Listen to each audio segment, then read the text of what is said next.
سلام. امروز میخوام راجع به یه داستانی باهاتون صحبت کنم و یه شخصیتی که همتون نتیجه و ثمره کارشو میشناسین. نتیجه و ثمره کار اون مکدونالده. خب همه شما میدونین که مکدونالد رو کی افتتاح کرد یا کی ساخت؟ نه، ریک راک بود. خیلی از شما شاید بدونین اما داستان اصلی ریک راک رو به صورت خلاصه میخوام اینجا برای شما توضیح بدم. ریک راک یک شخصیتی بود که تمام عمرش به دنبال ایده ها و کارهای جدید و نوعی بود که بتونه روشون سرمایه گذاری کنه و پیشرفتشون بده. ریک راک تو سن 52 سالگی وقتی که داشت روی سرمایه گذاریش روی بستنی سازها کار میکرد و به خودش به شخصه مجبور بود اینقدر به رستوران ها و اینا سر بزنه تا بتونه یه بستنی ساز رو بهشون بفروشه و قدرت کلامی و شخصیت خیلی خوبی در ارتباط گرفتن معرفی کارش داشت، اما اونقدر ذهن آدم ها و اون مغازه‌دارها و اون دارنده های رستوران آماده نبودن، قد بزرگ نبود که بتونن ایده هاشو درک کنن. خب چه اتفاقی افتاد؟ ریک راک داشت واقعا به معنای واقعی کلمه سگدو میزد و تمام تلاشش رو میکرد، اما کسی نبود که بتونه با اون پیشرفت کنه یا حداقل هیچ کدوم از ایده‌هاش برای جامعه آماده نبود.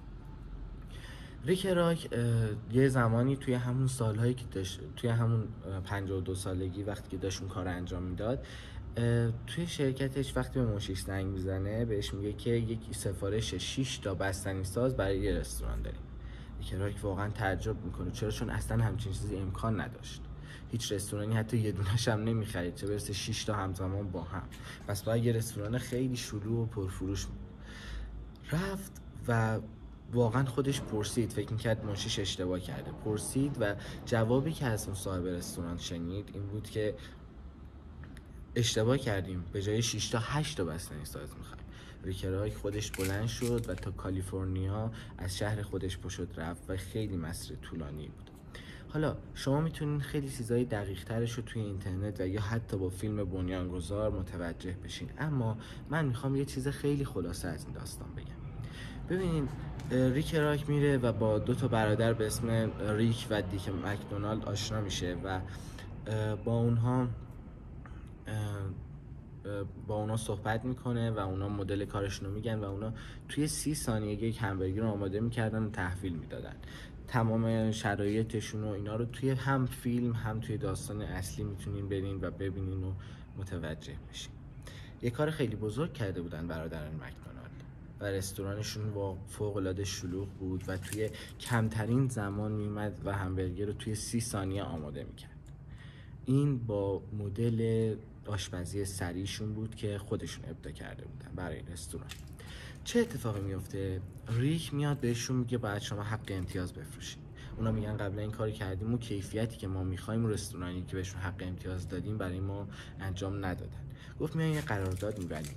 ریک راک میشه به عنوان مسئول امتیاز دهنده و مسئول گسترش شعبه های مکدونالد. با اینکه برادران مکدونالد راضی نبودن، اما با حرفش موافقت میکنن. یه قرارداد با ریک راک مینویسن و ریک راک میره و با پولدارا اینا صحبت میکنه و میاد راجع به مکدونالد میگه و ازشون میخواد که زمین بخرن و وام بگیرن و رستوران بسازن و مکدونالد رو گسترش بدن. اما چه اتفاقی میفته؟ میبینه که این ثروتمندان نمیتونن اون خدمات رو درست ارائه بدن، چون اونها دیگه تو دوران بازنشستگی هستن. اونها دیگه براشون مهم نیست چه اتفاقی میفته و کاملا حواسشون پرت به خوشگذرانیاشونه و حتی اگر اشکالی پیش بیاد اونا دنبال اینن که یه پولی در بیارن. تو دوران بازنشستگیشون کار خاصی به اونا مربوط نمیشه و اونا اصلا نگران کیفیت و کمیت کار نیستن.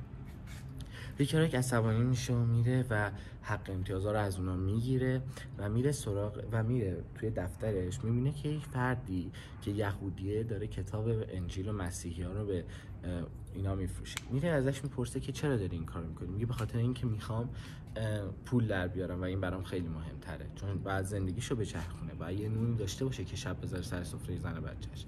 میبینه که این دقیقاً همون اشخاصی هستن که من میخوام. اینها متعهد به کارشونن، چون کارشون براشون مهمه، چون اینا نیاز دارن به اون کار. پس میاد اینها رو ارائه میده به اون اشخاص و باهاشون صحبت میکنه راجع به مکدونالد و مکدونالد رو به جای شعار مکدونالد میشه مکدونالد یک رستوران نیست، مکدونالد یک خانواده است. مکدونالد یعنی خانواده. خب میاد چه کار میکنه؟ میبینیم که این شعار هنوزم توی رستوران‌های مکدونالد هست، توی تبلیغاتشون به صورت دیجیتال یا هر حالت دیگه. ریک رایک میاد و با اینا یه عالمه صحبت میکنه و انقدر گسترش میده و چندین نزدیک 20 تا امتیاز به رستوران میده. وقتی که ریک رایک وام گرفته بوده برای کارش و اینا، میره میبینه که وام به خاطر اینکه سند خونه رو گذاشته بوده میان و ازش شکایت میکنه. اینجا همون نقطه کاری که من میخوام یه توضیح خیلی مفصل راجبش بدم، راجب اینکه چرا این اتفاق افتاد. ریک رایک میره و توی بانک و میگه که من ریک رایکم و این کارو کردم و اینقدر شعبه مثلا امتیاز مکدونالد رو دادم و افراد و اعتبارش بین رستوراندارا اینا خیلی زیاد بود، اما جوری شد که بانک اینو بهش گفت اصلا اهمیتی نداره که چه کار کردی، تو یک دارایی باید داشته باشی، یک زمین باید داشته باشی که بتونیم بهت وام بدیم، بتونیم سقف وامت افزایش بدیم. یک شخصی اونجا اینو میشنوه و میره بهش میگه که من مشاور املاکم و میشناختش و میخواست باهاش صحبت کنه. میره با ریک رایک صحبت میکنه تو دفترش و بهش میگه که تو نمیتونی با یک رستوران و همبرگر 15 سنتی نمیتونی امپراتوری درست کنی، اما با خریدن زمین های اون رستوران هم میتونی. خب حالا اینجا چه اتفاقی میفته و نکته کار همینه. ببینین ریک رایک میاد و چون از دست برادران مکدونالد واقعا خسته شده بود و اونا خیلی اذیتش میکردن، ریک رایک میاد و ببین مکدونالد درسته یه رستوران خیلی خوب بود، پرفروش بود، ولی برادران مکدونالد که اونو تأسیس کرده بودن، روش پختشون رو تأسیس کرده بودن، اصلا قدرت ریسک بیشتر از اون حد رو نداشتن و نمیتونستن ایده های ریک رایک رو درک کنن و هی میخواستن اونو سر بدونن و هی به جواب منفی بهش میدادن. جدا از جزئیات داستان، ریک رایک میاد و به خاطر اینکه میخواسته دیگه خودش از دست اونا خلاص کنه و پول نداشته و هر چقدر به اونا میگفته اونا هم بهش محل نمیدادن، ریک رایک میاد و یک زمین میخره و روی اون زمین وام میگیره و یک رستوران اونجا تأسیس میکنه و حالش اشخاصی که اونجوری میذاشت و میاد روی اون رستوران میذاره و میگه که امتیاز مکدونالد حالا شما بیاین اینجا مدیریت کنین و آشپزی کنین. حالا چه اتفاقی افتاد؟ هم رستوران هم زمین برای ریک رایک.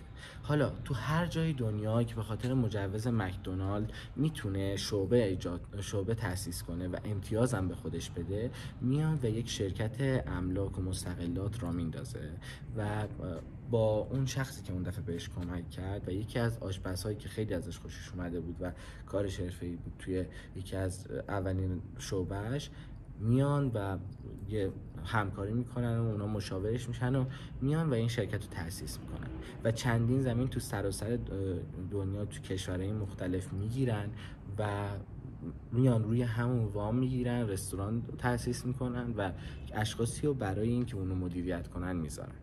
حالا ریک رایک هم با سود و هم اجاره رستوران مکدونالدی که تأسیس کرده میتونه وامش رو پرداخت کنه و یه عالمه پول به دست میاره و زمین‌هایی داره که به اسمشن و چون در کشورهای دیگه زمینی داره به عنوان یک رستوران، میتونه به عنوان یک شخص بین‌المللی فعالیت بکنه.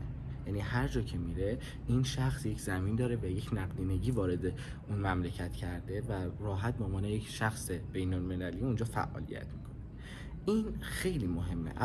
البته این تازه شروع داستانه، اما مهمترین نکته‌ای که میخواستم اینجا بهش برسم اینه که شما مهم نیست که دقیقاً چه سنی دارین یا تو چه زمینه‌ای فعالیت میکنین، شما میتونین پیشرفت کنین.